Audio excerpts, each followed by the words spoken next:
Le cercle RH avec les experts de Smart Job, comme chaque vendredi. Oh, que l'actualité est chargée. Les retraites, la tension monte. On va parler d'assurance chômage avec ces fameux décrets passés nuitamment le 23 décembre, qui ont été d'ailleurs depuis retirés. Et avec l'État d'ailleurs qui va reprendre en main tout ça, avec le Parlement qui va décider. Ça, c'est intéressant. Et puis, si on a le temps, j'espère qu'on aura le temps, le service national universel. Le président Macron accélère sur ce service national universel. À mes côtés, Jean-Christophe Sibéras. Bonjour Jean-Christophe, bonjour. Président de Newbridge. Merci d'avoir répondu à notre invitation. Jean-Claude Beaujour est à vos côtés. Bonjour Jean-Claude, avocat international en droit des affaires, spécialiste des États-Unis par ailleurs. Et puis Sylvain Bersinger qui entre dans le cercle très fermé des experts de Smart Job. Vous êtes économiste chez Asterès avec des notes extrêmement détaillées de conjoncture qui sont assez passionnantes à lire d'ailleurs et auteur d'un livre, Les entrepreneuses de légende, livre très documenté d'ailleurs chez Henrik Bay, c'est l'éditeur. Commençons par les retraites. On peut rentrer de mille manières dans ce débat des retraites, sur le plan technique, sur le plan, je dirais, presque technocratique. Est-ce que vous êtes inquiet de la manière dont les choses sont en train de s'engager ? 10 janvier prochain, on connaîtra le contenu ou les grands cadres. 23 janvier, Conseil des ministres. Qui dit Conseil des ministres, dit projet de loi, dit un texte et un débat au Parlement, et au milieu des syndicats qui disent non. Est-ce qu'on est entré dans une phase dangereuse ? Qu'est-ce que vous en pensez, Jean-Christophe Sibéras, sur un sujet dont on nous dit qu'il est essentiel, vital de réformer ? Alors, c'est un sujet essentiel, puis c'est aussi un sujet politiquement essentiel dans le contexte politique d'aujourd'hui où il n'y a pas de majorité. Et donc, la question, en fait, politique, c'est aussi une dimension importante, c'est de trouver une majorité pour ce gouvernement et ce président, puisqu'il n'en a pas, on l'a vu en juin. Et donc, la question des retraites, c'est peut-être l'occasion de construire une majorité pour le reste. Alors ça, c'est le volet politique. Ça, c'est le volet politique. Sur le fond, parce que techniquement, nécessaire ou pas ? Alors, sur le fond, mais je laisserai peut-être les économistes s'exprimer sur la question des déficits, ouais. Etc. Sur le fond, tous les pays réforment leur système de retraite. La France le fait aussi depuis 40 ans. C'est vrai. Balladur, réforme Juppé, réforme Sarkozy... Réforme Touraine, donc tous les 5 ou 10 ans, on y a droit. À gauche et à droite d'ailleurs, faut le dire. Parce qu'il y a quand même un phénomène, là pour le coup, tout le monde est assez d'accord, c'est que le vieillissement de la population, il est à l'œuvre, et il est à l'œuvre pas qu'en France, il est à l'œuvre dans tous les pays. Et à chaque fois, on se paye, la France, une crise sociale, politique, juridique, médiatique, avec beaucoup d'acteurs, ce qui, au fond, d'un point de vue de la démocratie, est pas mal. On cause, on échange. Enfin, dans le contexte dans lequel on est, non, mais passe, hein. Ce que je veux dire par là, c'est que le contexte ne peut pas être un bypassage du débat démocratique. On est d'accord. Une société où on ne cause pas, on n'échange pas des arguments, on n'essaie pas de trouver des terrains d'entente, c'est toujours la crise. Mais ça, c'est le système français. On le dit souvent, et c'est assez vrai. Au fond, la France avance par des crises.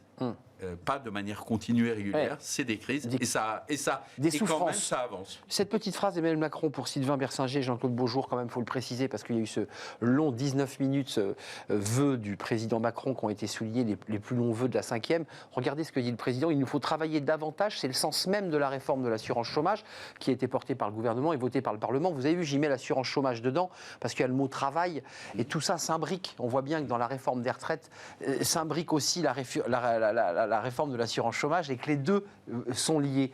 Qu'est-ce que vous en pensez, Jean-Claude Beaujour, sur la pédagogie de cette réforme ? Moi, j'ai lu que la Finlande avait réformé aussi son système de retraite en m'intéressant au sujet et qu'elle avait mis 5 ans à négocier, à discuter entre partenaires sociaux pour se mettre à peu près d'accord sur un consensus. Là, tous les 6 mois, on change les règles du jeu, on nous dit on réforme mais on change la règle. Concrètement, est-ce que c'est mal emballé ? Alors, deux observations. Vous avez demandé est-ce qu'il faut réformer ? Bien sûr qu'il faut réformer un chiffre. En 70 ans, nous avons gagné environ 15 années d'espérance de vie. En fonction des métiers. Non, mais j'y viens. En fonction des métiers. Donc, nous avons malgré tout gagné 15 années d'espérance de vie. Deuxième point. Le sujet, effectivement, va être comment discuter. Vous avez parlé de la Finlande, mais je voudrais vous citer la Suède. Pour une fois, ce n'est pas les États-Unis que je cite, mais la Suède. La réforme a pris environ 13 ans. Hein, de discussion. Et après, la période transitoire, à peu près la même période. Donc on voit bien que c'est un sujet complexe. C'est un sujet complexe. Pourquoi ? Parce que tout d'abord, c'est vrai qu'on se focalise beaucoup sur l'âge, alors qu'il faudrait peut-être beaucoup plus parler du nombre d'annuités, parce qu'il est évident qu'en fonction... Le gouvernement va plutôt vers ça, visiblement. En fonction, c'est une nuance à apporter. La deuxième chose, et nous sommes des sociodémocrates, nous avons une profonde culture humaine, il est évident que lorsque vous travaillez sur les chantiers depuis l'âge de 16 ans, ça n'est pas la même chose, et d'ailleurs les chiffres le montrent, que lorsqu'on est brillant journaliste, comme vous l'êtes en termes de pénibilité. Je ne peux pas dire. Mais c'est pénible, par ailleurs. Pénibilité du travail. Non, très, très sérieusement, c'est vrai que c'est le vrai sujet. Comment traiter une diversité de situations, alors qu'effectivement, nous avons globalement besoin de cette réforme.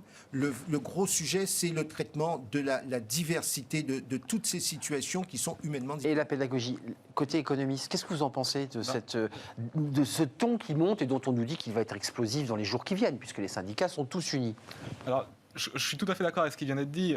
L'idée de 65 ans, j'ai envie de dire 65 ans pour qui ? Pour l'ouvrier du bâtiment qui a commencé à 16 ou 18 ans, ou pour un économiste qui est derrière son ordinateur, c'est pas du tout la même chose. Donc, disons que le débat juste sur l'âge, je le trouve un petit peu... Il ne veut pas dire grand-chose. Il est un petit peu réducteur. Ou un étudiant qui a fini ses études à 26 ans.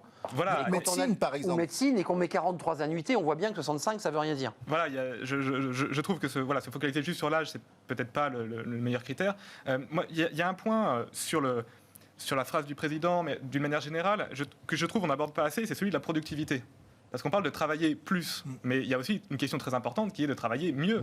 Parce que depuis des décennies, voire des siècles, globalement, le temps de travail des Français, mais de tous les pays européens, c'est réduit. Oui. Et c'est réduit pourquoi ? Parce que les gains de productivité ont été très forts. Ce qu'on voit depuis 20 ans, le gros problème, que ce soit pour financer les retraites et d'une manière économique générale, c'est que les gains de productivité, ils ont très fortement ralenti. Toujours, mais ils sont très faibles.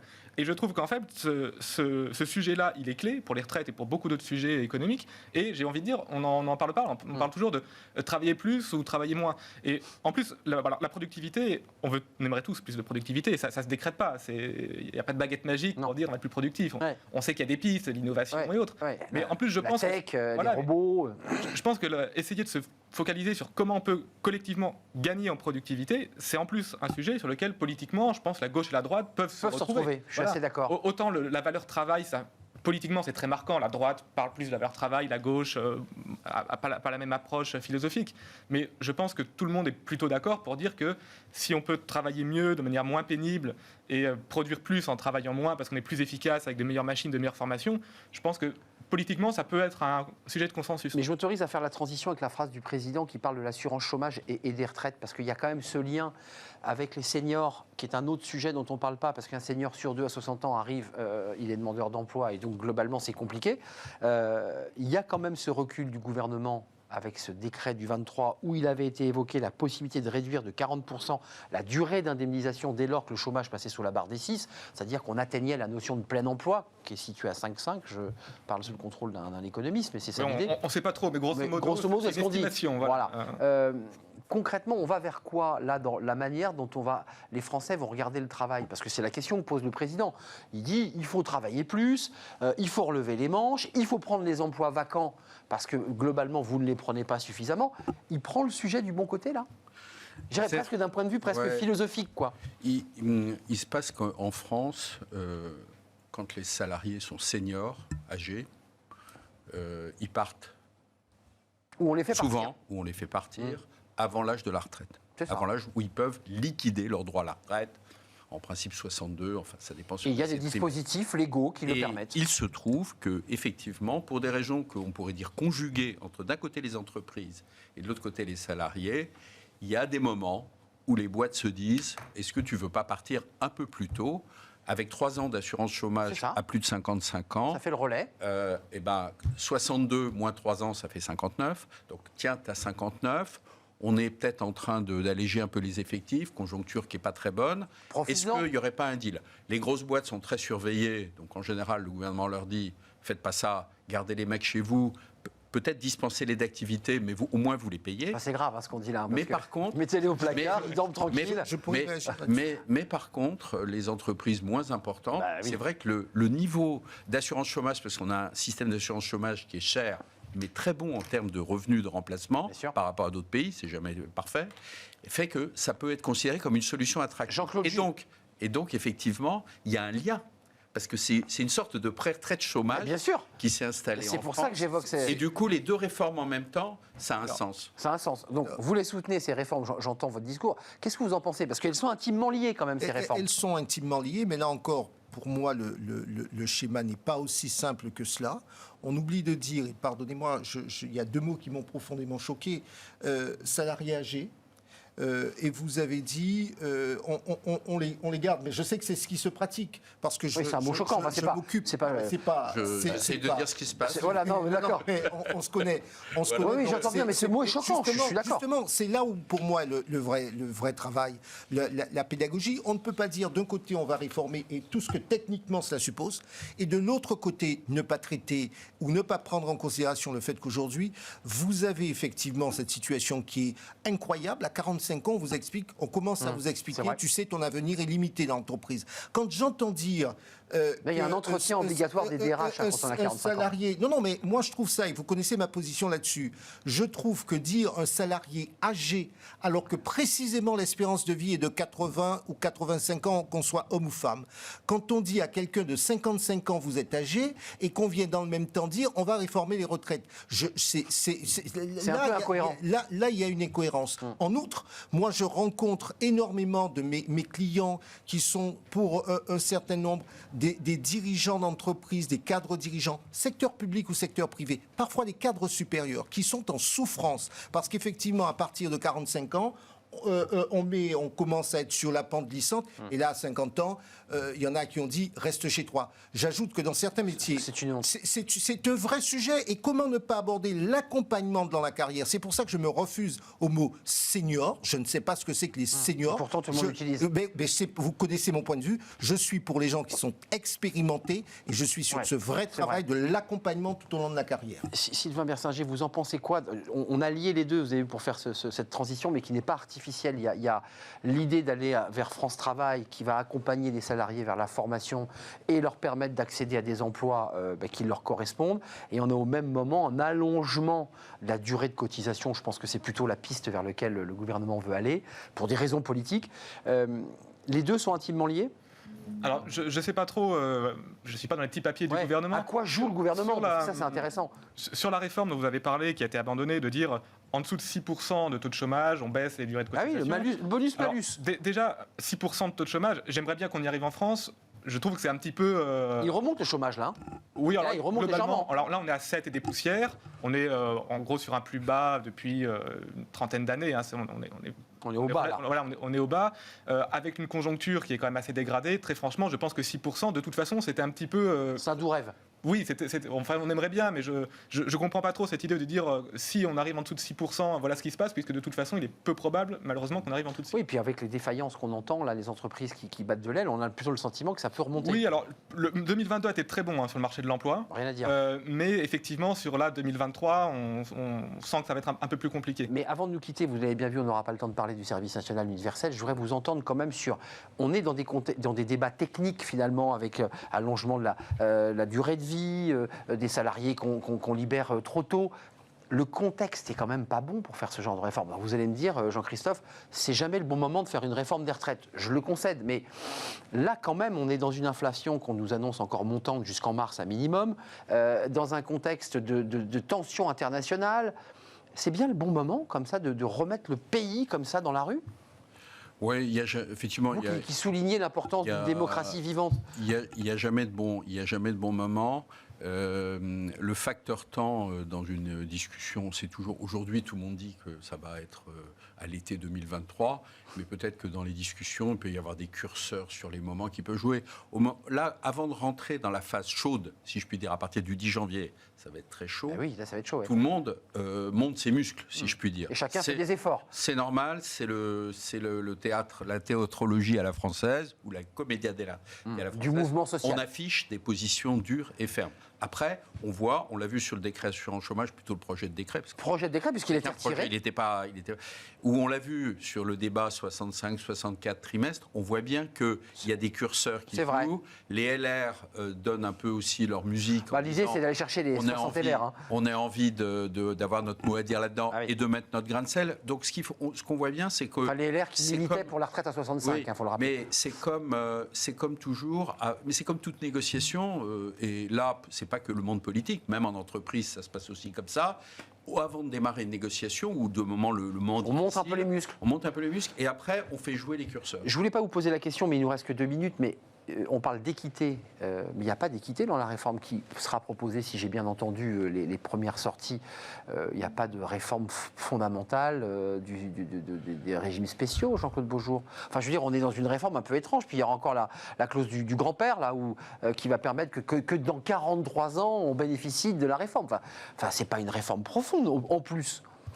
Moi, je pense que, et je rejoins ce qui vient d'être dit sur le fait qu'à un moment donné, alors je ne dirais pas qu'on monte les muscles, mais c'est un peu en matière de négociation, de gestion de conflit, il y a une forme de point d'ancrage. Et en fonction de cela, on évolue et c'est ce qui va se jouer. Oui, d'ailleurs, pour moi, peu importe que ce soit terminé en juillet 2023 ou en octobre 2023, l'idée c'est de dire qu'il faut poser le débat. Et là, pour le coup, pas simplement technique, un vrai débat de société sur notre rapport au travail aussi. Notre rapport au travail, comment est-ce qu'on veut être considéré, la solidarité les uns à l'égard des autres, le fait qu'effectivement nous devons... c'est un régime solidaire, il faut le rappeler. Que le principe d'égalité, ça c'est un principe que nous avons sur tous les frontons de nos mairies, liberté, égalité, fraternité. Égalité. Notre obsession, c'est faire de l'égalité. Or, à vouloir trop faire de l'égalité, on veut traiter tout le monde de la même manière. Et c'est là-dessus... ça peut pas marcher. C'est là où il nous faut prendre le temps, peut-être, de faire un peu plus de pédagogie et de concertation. Mot de la fin de Sylvain Bersinger, l'économiste, et ses notes de conjoncture. C'est bien le bon moment de la faire, cette réforme, dans une réforme, je le redis, qui ne touche pas au dur, c'est-à-dire l'équité entre le public et le privé. Sur le bon moment, alors voilà, je ne suis pas politologue, donc je ne m'avancerai pas trop, mais moi ça fait, je ne suis pas très âgé, mais ça fait on va dire 15-20 ans que je m'intéresse à l'actualité. Il n'y a eu que des crises. Je suis arrivé à la fac en 2005, c'était la crise des banlieues, il y a eu la crise du CPE, il y a eu les subprimes, il y a eu la crise en zone euro, il y a eu le Covid. J'ai envie de dire... on est toujours en crise. Oui, moi j'ai un peu l'impression presque qu'on est toujours en crise. Donc est-ce que c'est le bon moment ou pas? J'ai envie de dire, si on attend qu'il n'y ait plus de crise pour faire une réforme... il n'y aura pas de réforme. Je pense qu'on ne fera jamais aucune réforme. Donc est-ce que c'est le bon moment? Le fait alors c'est vrai qu'il y a une crise forte avec l'inflation, etc. Mais très probablement que dans 1 an ou 2 ou 3, il y aura une autre crise. Une autre crise. Donc donc n'attendons pas le temps calme, la mer calme pour faire les crises, pour faire les réformes. Oui, je pense que si on attend la mer calme pour faire des réformes, on attendra longtemps. Un tout dernier mot, 10 secondes. Le mot-clé, en fait, je rebondis sur ce qu'a dit Jean-Claude à l'instant, en fait, c'est la fraternité. Le système solidarité des financements, ceux qui travaillent payent pour ceux mais qui c'est la règle de notre retraite. C'est un système, en fait, qui est fondé sur la fraternité, quand on y pense un petit peu. Je finance la retraite des autres. Voilà. Oui, et pourquoi pas? Je veux dire, il est normal que je... Donc vous soutenez le modèle oui, d'accord. Mais oui, parce que regardez ce qui se passe... Non, mais regardez ce qui se passe ailleurs, et pour le coup, aux États-Unis, ce sont les fonds de pension, vous n'avez pas de revenus conséquents. Ou les revenus de l'immobilier quand on a investi. Vous avez des petites retraites qui vous obligent, parce qu'on parle du chômage... les retraites ne sont pas très hautes en France non plus. Non, mais justement, je dis, vous avez de très petites retraites par rapport au système, et quand vous êtes à partir d'un certain âge, on est forcément un peu plus malade que lorsqu'on est jeune, eh bien, voyez ce qui se passe. Donc, c'est la raison pour laquelle je crois au système de la fraternité, à ce mécanisme, un petit effort, mais il faut surtout repenser notre société. Merci à vous trois, messieurs. Jean-Christophe Sibéras, président de Newbridge, puis je précise que vous avez été DRH de beaucoup d'entreprises, tant publiques que privées, et notamment de la NPE, c'est qui vous donne aussi Pôle emploi. De Pôle emploi, pardon. Moi, je suis resté 20e siècle. Merci à Jean-Claude Beaujour, avocat international en droit des affaires, spécialiste de la Suède, donc depuis aujourd'hui. Et puis Sylvain Bersinger, économiste. Exactement, économie chez Asterès. Les entrepreneuses de légende. Lisez donc ce livre si vous avez quelques journées agréables à perdre. C'est un livre passionnant. Merci à vous trois. On termine avec Fenêtre sur l'emploi. Ça va faire exactement écho à notre débat. Le marché de l'emploi, il était mais florissant en 2022. Stop ou encore étude avec Julien Breuil.